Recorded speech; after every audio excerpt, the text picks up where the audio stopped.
Today's question is how do I choose a good business broker or M&A advisor? My name is Jim Beno. I'm a seasoned business broker, also known as an M&A advisor. I will not be giving you tax advice. I will not be giving you legal advice on this video. So let's jump into the question. How do you determine who is a good M&A advisor, business broker, or how do you select a good broker? So the first thing I will tell you is you need to work with somebody you're comfortable with and somebody you trust. We've all seen the quadrants with the four different personalities, and some personalities clash differently with other personalities. So you're going to be in a relationship with that broker for at least 6 months, probably closer to 12 months. So you have to have a good relationship, have to be comfortable working with somebody. So no matter how highly recommended a broker comes, if you're not comfortable working with them, my advice is to interview other business brokers and find one you're comfortable working with. So that's, I would say, the key thing. Some other things you can look for when interviewing business brokers is look at the letters after their name or their credentials. And if you're hiring an accountant to do your monthly financials and your year-end taxes, you typically are going to look for that CPA designation. Does that mean that an accountant who's not a CPA can't do your financials and tax returns just as good? No, it doesn't. But it means that you know that there's some qualification on the accountant that does the CPA. So likewise, there's different certifications, and I don't want to say too heavily because that doesn't mean that you could have a broker with all types of certifications that's not very responsive, doesn't return phone calls. They might not be the best broker, and you could have a broker that doesn't have any certifications that could be an excellent broker. But as a rule of thumb, that gives you more comfort, I think, when you see those designations. Some of the designations that are out there are a CBI, that's a certified business intermediary. That's for Main Street brokers, that's put out by IBBA or International Business Brokers Association. There's also CM&AP, that's a certified mergers and acquisitions professional. There's also M&AMI, that's a mergers and acquisitions master intermediary. And that's put out by M&A Source. Those are mainly deals between 3 million and 100 million, lower mid-market type deals. And all of those certifications require the broker to go through a certain amount of training, online training, on-site training, and have closed some level of deals. So it just gives you a comfort level if they've got certifications.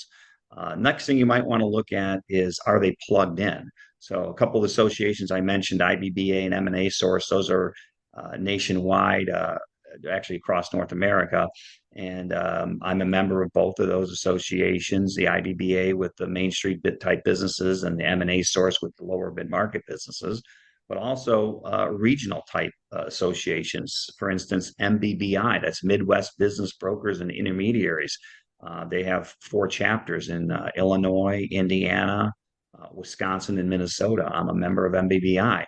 I think it's important that a broker is plugged into the different networks because they're going to find out about certain nuances going on in the industry, such as interest rates or maybe law changes. Recently, there was a law change where stock sales were really, without a Series 7 license, stock sales were, brokers didn't want to participate in there if they weren't registered to do stock sales. So that kind of changed things. The laws changed this year on that. I'm not going to get into much because, like I said, I'm not giving you legal advice or anything on this video. But that being plugged in helps you understand those law changes. Do they have customer testimonials? Testimonials are really hard because buyers do not want to know that, they don't want anybody to know the business has changed hands. And usually the sale is highly confidential. And so a lot of the sellers are tight-lipped. So you're not going to get, a testimonial that has the actual name of the business and how much it's sold for.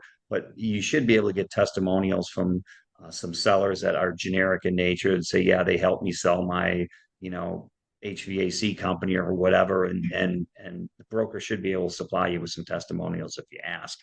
What size companies is that broker used to dealing with?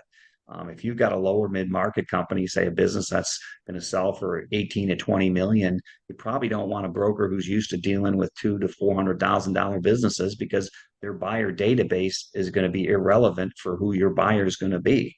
And likewise, if you have a $400,000 salon, you don't want an M&A advisor who's used to doing $20 million deals, because their buyer database is going to be irrelevant.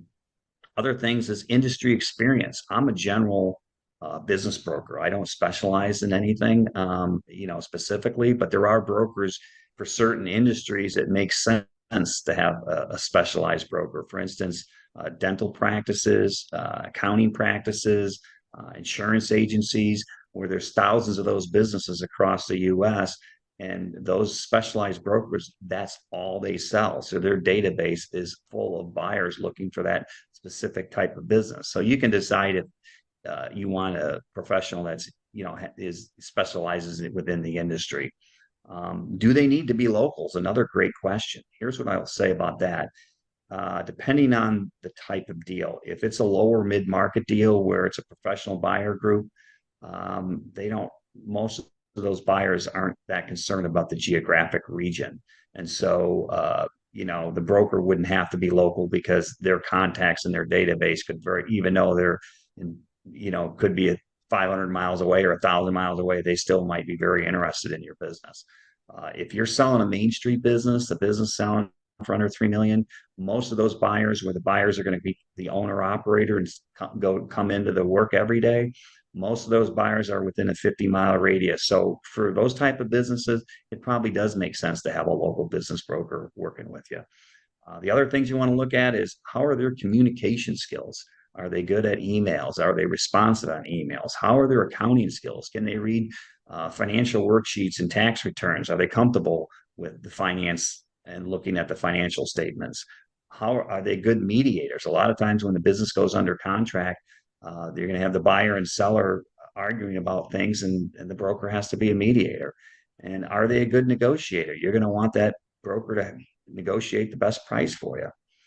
One last thing I'll say is, how many active listings do they have? And this is going to kind of sound weird, but more is not necessarily better.